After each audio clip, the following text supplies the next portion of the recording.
Don't rescue Putin in Ukraine. After the Syria debacle, his aggressive anti-U.S. imperial ambitions can be dealt a decisive blow.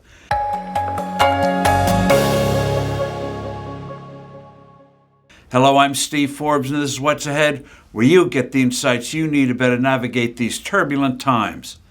The collapse of the mass-murdering Assad regime delivered a huge setback to Vladimir Putin's anti-American Mideast ambitions, including losing his treasured warm water port in the region.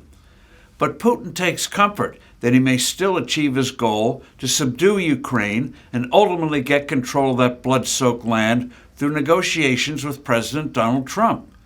Putin thinks he can get the kind of deal Adolf Hitler got from British Prime Minister Neville Chamberlain at Munich in 1938. In exchange for a chunk of territory from the strategically critical country of Czechoslovakia, Hitler promised to behave himself in the future. Chamberlain proclaimed the agreement was, quote, peace in our time, end quote. Shortly thereafter, Hitler gobbled up the rest of the country, and a few months later, the Second World War was underway. Like Hitler, Putin won't be appeased. That's why he must be thwarted. With patience, President Trump can ultimately get a great deal. That doesn't mean Ukraine expelling all the Russian forces in Crimea and the eastern part of the country. Indeed, a settlement will realistically involve the Kremlin getting formal control of a few pieces of territories in the east where it can claim the population is predominantly Russian. By the way, the people there should have the right to emigrate elsewhere. Also, Ukraine would pull out of Russia's Kursk region.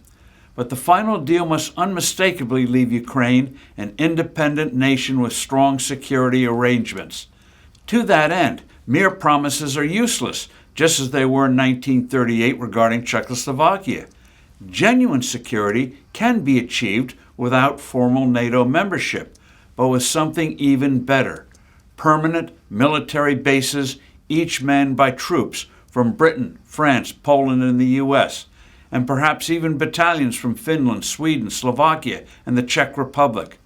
We're not talking about a token presence, but rather a powerful military force numbering in the six figures. These forces, combined with a motivated and strong Ukrainian military, should be sufficient to deter future aggression.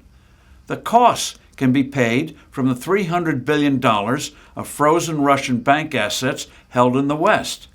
That pot of cash can also help finance Ukraine's reconstruction. Of course, Vladimir Putin won't countenance such a settlement today. To help him see the light, the U.S. should remove all restrictions we've destructively imposed on Ukraine for military targets inside Russia. And we in NATO, especially the foot-dragging Germans, should give Kyiv the kinds of weaponry in sufficient number with sufficient ammunition, like the A-10 Warthog, to halt and indeed push back Russia's grinding offensives. In addition, sanctions should be truly strengthened. Moscow is not without problems in both manpower. Who could have imagined Russia having to hire North Korean mercenaries and getting certain kinds of weaponry? Then the 47th president will be in a position to cut a deal of lasting and historic proportions. I'm Steve Forbes. Thanks for listening. Do send in your comments and suggestions. I look forward to being with you soon again.